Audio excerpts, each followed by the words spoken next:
मर्जिया madam, आपने genius 66 का एक आयोजन रखा है, तो किस तरीके का आयोजन है और क्या कहना चाहोगे और कब रखा गया है? अस्सलाम वालेकुम और नमस्ते। हमने मुमरा कौसा के लिए मुमरा कौसा जीनियस 66 करके एक क्विज़ कंपटीशन रखा है, जो कि पहले 28 तारीख को हमने रखा था, बट हमने उसको एक हफ्ता बढ़ा दिया है। 3 जून को अब हमने वो क्विज़ कंपटीशन रखा है, क्योंकि काफ़ी बच्चों की फ़ोन कॉल्स आ रहे थे कि अब भी हम लोग छुट्टियां चल रही है, तो हम गांव में हैं और हम छुट्टी मनाने गए हैं, तो आप क्योंकि ऐसे कॉम्पिटिशन्स हर बार नहीं होते हैं, बार बार नहीं होते, 10 साल में एक बार ही होगा ऐसा कुछ, तो आप थोड़ा उसको टाइम दें ताकि हम लोग टिकट वगैरह करा के जल्दी आ जाए। तो हमने उस सब बच्चों का सोच कर और काफ़ी लोगों की रिक्वेस्ट पर हमने इसको एक हफ्ता और बढ़ाया है। अब हमने इसको 3 जून को रखा है। बाकी सारी चीज़ें वही है जैसे मैंने अपनी वीडियो में बताई थी। मैं एक बार वापस से मीडिया के माध्यम से हमारे लोगों को इस चीज़ के बारे में, एक एक चीज़ के बारे में बताना चाहती हूँ, क्योंकि ऐसा प्रोग्राम ये पहली बार हो रहा है। ये यूनिक प्रोग्राम है एक मुमरा कौसा के बच्चों के लिए, तो एक एक जानकारी आपको होना इसकी बहुत ज़रूरी है। तो इसमें सबसे पहली बात तो ये है कि इसमें ये जो है ये इसमें 7 कैटेगरीज है। कैटेगरी ए में 1st to 4th स्टैंडर्ड के बच्चे पार्ट ले सकते हैं। कैटेगरी बी में 5th to 7th स्टैंडर्ड के बच्चे पार्ट ले सकते हैं। कैटेगरी सी में 8 to 10 स्टैंडर्ड के बच्चे पार्ट ले सकते हैं। कैटेगरी डी में 11 से 15 तक के लोग 11 से 15 स्टैंडर्ड के लोग पार्ट ले सकते हैं। कैटेगरी ई में 21 साल के ऊपर के जो मेल है वो सब पार्ट ले सकते हैं। कैटेगरी एफ में 21 साल के ऊपर की जितनी भी महिलाएं हैं वो पार्ट ले सकती है। और कैटेगरी जी हमने स्पेशल बनाई है ओनली फॉर दीन, जिनको दीनी बातों की ज़्यादा नॉलेज है, जो मदरसे के बच्चे हो या इन जनरल भी जो लोगों को दीनी बातों का नॉलेज है, वो उस कैटेगरी में भाग ले सकते हैं। ये सारी कैटेगरीज में पहला राउंड होगा MCQ का। MCQ के राउंड में आपको मल्टीपल चॉइस क्वेश्चंस दिए जाएंगे आपके लेवल के जनरल नॉलेज के हिसाब से। अभी जो आप ए कैटेगरी में हो तो आपके हिसाब का जनरल नॉलेज के क्वेश्चंस प्रिपेयर किए जाएंगे। हर कैटेगरी के लिए अलग अलग क्वेश्चंस हैं, उनकी स्टैंडर्ड के हिसाब से। किसी के लिए जो बड़ी स्टैंडर्ड में उनके लिए थोड़ा सा यूनिक हो सकता है, जो छोटी स्टैंडर्ड में उनके लिए थोड़ा सा ईजी हो सकता है। वैसे जनरल नॉलेज के क्वेश्चंस दिए जाएंगे फर्स्ट राउंड में। फिर उसमें से हर कैटेगरीज में से हम लोग जीनियस बच्चे सिलेक्ट करेंगे जिनके ज़्यादा अच्छे मार्क्स आए। फिर उनका सेकेंड राउंड जो है वो स्टेज पे होगा, वो क्वेश्चन आंसर होगा, जिसमें मल्टीपल चॉइस क्वेश्चन नहीं दिए जाएंगे, डायरेक्टली आपसे क्वेश्चन आंसर किया जाएगा।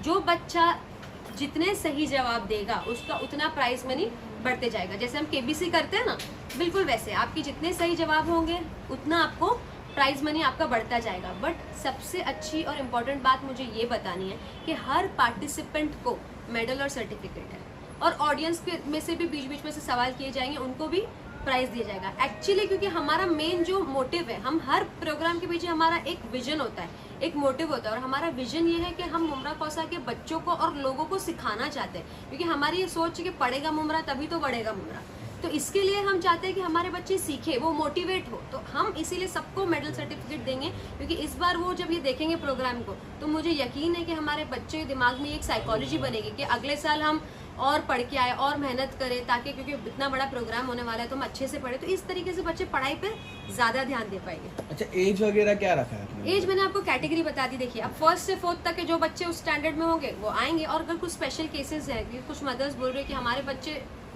जो है वो कम एज के हैं बट उनको नॉलेज है, हमने सिखाया है, तो हम उनको भी आने दे रहे हैं। बिकॉज हमको बेसिकली हमारे बच्चों को मोटिवेट करना है कि आप अच्छे से पढ़ो, इल्म की तरफ ध्यान दो। फर्स्ट प्राइज क्या रखा गया? देखिए, हमने आपको बोला ना प्राइज मनी, आपने जितने ज्यादा क्वेश्चन के आंसर दिए आपको उतना प्राइज मिलेगा। और जो उसमें से ऊपर जितने भी लोग जाएंगे, हर कैटेगरी में से कुछ लोग जाएंगे ऊपर, जिसने जितने सवाल का आंसर दिया उसको अपना प्राइज मनी बढ़ेगा। और हर कैटेगरी में से जो विनर्स होंगे उनको बड़ी वाली ट्रॉफी और उनका अलग से भी उनको और प्राइज दिए जाएंगे, और उनको मेडल सर्टिफिकेट जो बाकी सबको वो भी है। मर्जा, आपने ये प्रतियोगिता कहाँ रखी है, उसका टाइमिंग क्या होगा? ये हमारे दरगाह रोड पे रखा है हमने, अमृत नगर दरगाह रोड पे। इसका टाइम है शाम को 5 बजे इंशाल्लाह ये शुरू होगा, और फिर वो 10 बजे तक के इंशाल्लाह चलेगा। रजिस्ट्रेशन के लिए प्रोसेस क्या क्या है? इसके लिए देखिए, हमने काफ़ी जगहों पे हमने रजिस्ट्रेशन काउंटर्स रख दिए हैं। अमृत नगर में रखा है, घासवाला में रखा है, और तनवर नगर में रखा है, पिंडिया में रखा है, और भी मुमरा स्टेशन पे रखा है। काफ़ी सारी जगह पे हम लोगों ने इसके लिए रजिस्ट्रेशन काउंटर्स रखे कि जो लोग इधर तक नहीं आ सकते, अमृतनगर तक नहीं आ सकते, तो वो लोग वहाँ पे जाके भरे। और जिनको यहाँ पर आना है, मुझसे मिलना है पर्सनली और इसके बारे में जानकारी चाहिए, तो वो यहाँ पर आके अपने बच्चे का नाम और उनको, बिकॉज ऑफकोर्स उनको फॉर्म में सिलेक्ट करना पड़ेगा ना टॉपिक के, वो कौन सी मतलब कौन से स्टैंडर्ड में आते हैं, तो उनके हिसाब से क्वेश्चंस प्रिपेयर होंगे, बाकी कोई नहीं है। बच्चों के जज करने के लिए यहाँ के लोकल जजेस रखे गए हैं कि बाहर से जजेस को बुलाए गए? देखिए, क्वेश्चंस हम प्रिपेयर करेंगे तो आंसर्स भी हमारे पास ही होंगे, तो टीचर्स रहने वाले हैं जो वो आंसर्स देके, फर्स्ट राउंड जो है उनका वो एमसीक्यू है, तो उनको वो आंसर्स भी प्रिपेयर हमारे पास ही करके रहेंगे ना, वो सिर्फ मेरे पास ही रहने वाले हैं। दीनी भी कॉन्फिडेंस रखा गया है, तो उनके लिए क्या, जजेस के लिए? दीनी के भी क्वेश्चंस मैं और 2-3 जो है हमारे जो दीन के बारे में ज़्यादा जानकारी रखते हैं, वो बैठ के क्वेश्चंस बनाएंगे और आंसर्स तो ऑफकोर्स जब हम क्वेश्चन ही हम बना रहे तो आंसर भी तो हमारे पास ही होंगे ना, तो हम उसको खुद ही वो करेंगे। जो दीन के भी कुछ टीचर्स हैं जो दीनी बातें सिखाते हैं उनको रखने वाले हैं, और जो जीके के लिए भी हम लोग ने स्कूल और क्लासेस से टीचर्स को बोला है। इस प्रोग्राम को लेकर शहर की जनता से आप क्या अपील करना बस मैं चाहेंगे? यही अपील करना चाहूँगी कि देखिए, सीखने की कोई उम्र नहीं होती है, पढ़ाई की कोई उम्र नहीं होती है। आप जितना इल्म सीखेंगे आपको कभी ना कभी कहीं ना कहीं लाइफ में उसका यूज़ ज़रूर होगा, तो आप इल्म सीखिए और इल्म बढ़ाइए, अपने बच्चों को पढ़ाइए। मैं पेरेंट्स से सबसे ज़्यादा गुजारिश करती हूँ कि आप अपने बच्चों को ज़बरदस्ती इस प्रोग्राम में डालिए, क्योंकि वो उनका एक साइकोलॉजी क्रिएट होगी अच्छा पढ़ने की, और आगे अच्छे उनका जो ध्यान, हम हमेशा बोलते हैं कि मुमरा कौसा के बच्चों का ध्यान इधर जा रहा है, उधर जा रहा है, फ़ोन में जा रहा है, इसमें जा रहा है, उसमें जा रहा है, तो इसलिए हम ये रखते हैं कि आप पेरेंट्स अगर इस चीज़ पे स्ट्रिक्ट रहेंगे बच्चों के साथ, तो इंशाल्लाह ये हमारी कोशिश है कि बच्चों का ध्यान पढ़ाई की तरफ ज़्यादा रहेगा। थैंक यू, जज़ाकल्लाह।